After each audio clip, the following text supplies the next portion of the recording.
और हैदर सुल्तान साहब, हमारा सेगमेंट है कैथारसिस।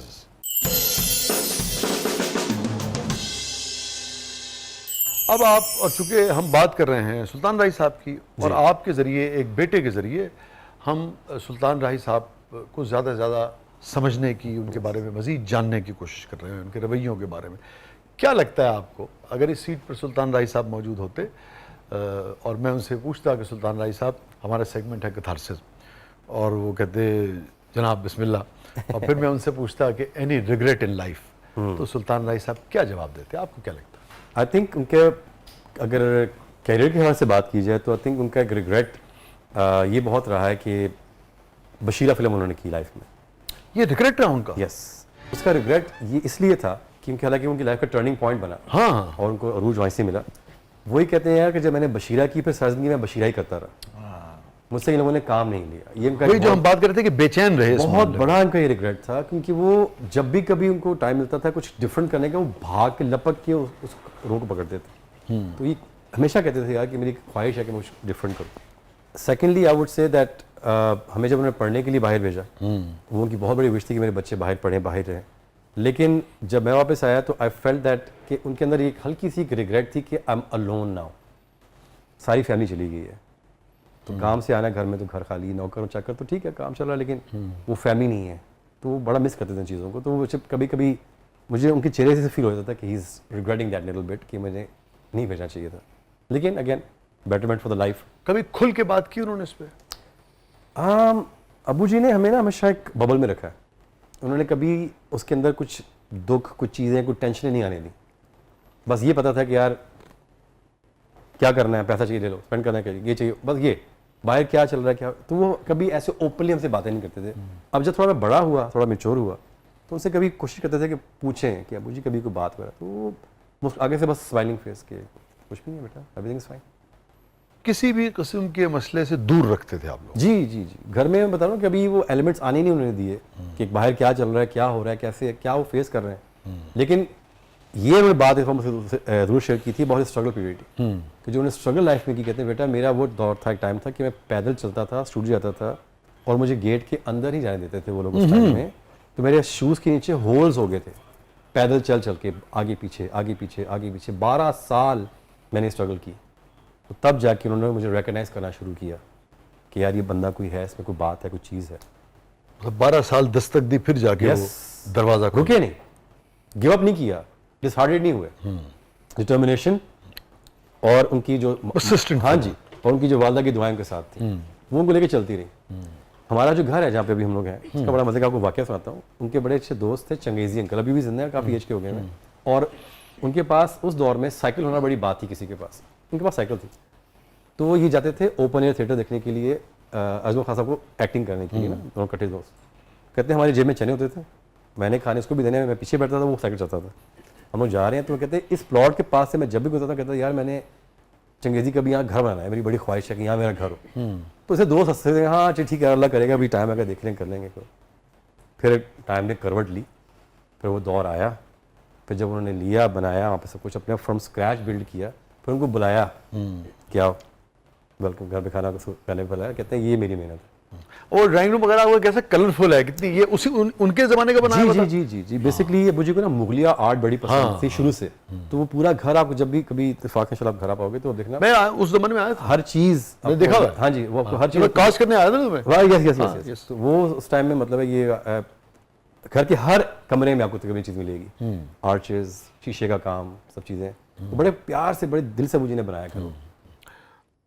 हैप्पीएस्ट मोमेंट आपको क्या लगता है, अगर पूछा जाता है सुल्तान राही साहब से, तो उनकी ज़िंदगी का क्या होता? Happiest moment I would say that, जो मेरे नॉलेज में है, जब मेरी पहली फिल्म लगी थी, जो मैंने उनके साथ देखा कि अबू जी सिनेमा बहुत कम जाते थे, ऑब्वियसली बातें, वरना तो क्राउड उनको से निकल जाता। मैं आपको बताऊं वैसे मैंने ज़िंदगी में ना सुपर स्टारडम जो देखा है, मेरे ख्याल से इससे बड़ा मैंने ज़िंदगी में किसी शख्स का नहीं देखा, जो अल्लाह ताला ने अबू जी को दिया हुआ था।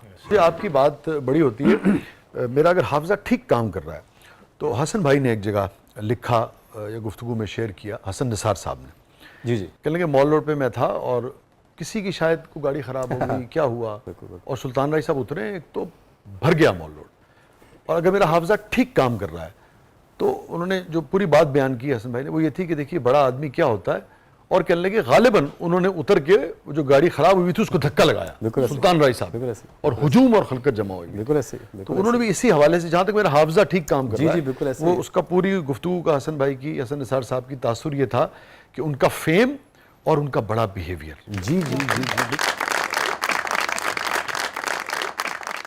मेरी पहली मूवी लगी तो अब्बू ने मुझे कहा कि बेटा कि फर्स्ट शो देखो आप जाके, पब्लिक का रिस्पांस कैसा है।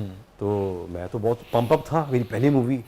मैं खैर जी करा के दोस्तों यारों के साथ बॉक्स में पहुंच गया। बॉक्स पहले हमारे बुक हुआ था, और फिल्म चलना शुरू हुई है, सारा कुछ हुआ। तो थोड़ी देर बाद अबू जी की एंट्री हुई, गुस्सा ऐसे लिया हुआ पूरा कवर किया हुआ, दोबारा खुला तो कौन है जी अबू जी, मैं हूँ, सारे खड़े हो, बैठो बैठो बैठो, हाँ कैसा बैठा जा रहा है, मैं जितने का पूरा हॉल भरा हुआ है। अच्छा जी ठीक हो गया।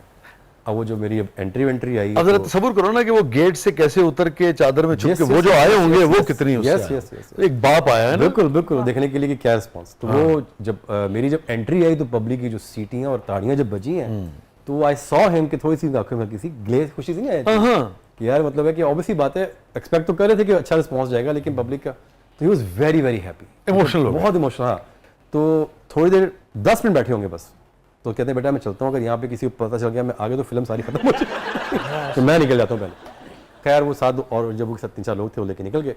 तो that's the one time I saw him that he was like very very happy, बहुत उनको खुशी हुई देख के कि माशाल्लाह पब्लिक का मेरा बेटा है। हाँ जी बेटा से। आप क्या समझते हैं सुल्तान राय साहब की जिंदगी का सबसे गमगीन लम्हा? When his mother died, when my दादी डाइड, तो उनके लिए बहुत ज़्यादा तकलीफ था। और आई वुड से कि एक जुमला उन्होंने बेसाख्ता कहा था कि आज मेरे घर का ना चौकीदार चला गया, आज घर का सरबराह चला गया, मेरा चला गया, मैं आज आधा फील महसूस कर रहा हूँ, हाफ हो गया हूँ मैं। यानी कि उनकी बेसाख्ता मुँह से ऐसी बातें निकली जा रही थी, और शी वाज राइट देयर, मैयत थी। हाँ जी, तो वो ऐसे था जैसे कि कोई बच्चा नहीं हो जाता है इस तरह से, उस फेज में चला जाता है, तो कोई यकीन ही नहीं आ रहा था कि शी इज़ गॉन। मैंने वो अबू जी को फर्स्ट टाइम लाइफ में देखा था कि when he was crying like that, और इतने इमोशनल होकर वो बोली जा रही थी, बेसाख्ता बातें मुझसे निकली जा रही थी। तो अदरवाइज़ जब अपने रब से वो राब्ते में दुआ करते थे ना, उनको भूल था कि आस पास क्या। मुझे अम्मी जी बताती हैं जब अबू जी के साथ हज पे गई, तो खाना काबा का गिलाफ पकड़ के कहते हैं वो ऐसे रो रहे थे जैसे कि कुछ छोटा बच्चा नहीं बिलका के रो रहा था, बिलबिला के बिलक ऐसे उनके आंसू और चीज़ें, और उनको नहीं पता कि वो कहाँ पे खड़े हुए हैं, बस वो अपने रब से बात कर रहे हैं और रो ही जा रहे हैं, और हम कह रहे हैं चलो चलिए हम चलिए, छोड़ नहीं रहे। कुछ चंद लाइफ में ऐसे एलिमेंट्स उनके रहे हैं जो मैंने देखे नहीं लेकिन सुने हैं लोगों से, अपनी वादा से मैंने जी जी, तो वो बात भी सैकड़ों लोगों ने हाँ जी, तो बात वही आती है कि अंदर से बहुत इमोशनल बंदे थे वो, बहुत emotionally, I think he was very emotional, very caring, very loving, very soft. मजाक से एकदम के हाथ में ना चूजा रख दिया किसने? चूजा आप लोगों ने? हाँ जी, बच्चों ने 3-4 घर में रखने के, तो वो ऐसे करके बैठ रहे, कहते हैं इसको हटा लो जैसे ये मुझसे दब के मरना जाए, इसको हटा लो मेरे हाथ से। अरे यार कितनी छोटी चीज़ें पकड़ा दी मुझे, कह रहे को शेर ले आओ, कोई टाइगर ले आओ, जिसको से लड़ लूंगा, ये हटाओ मेरे पास। मतलब कितने दिल नरम सा था, अंदर से कितना नरम बहुत soft, मोम जैसा आदमी था।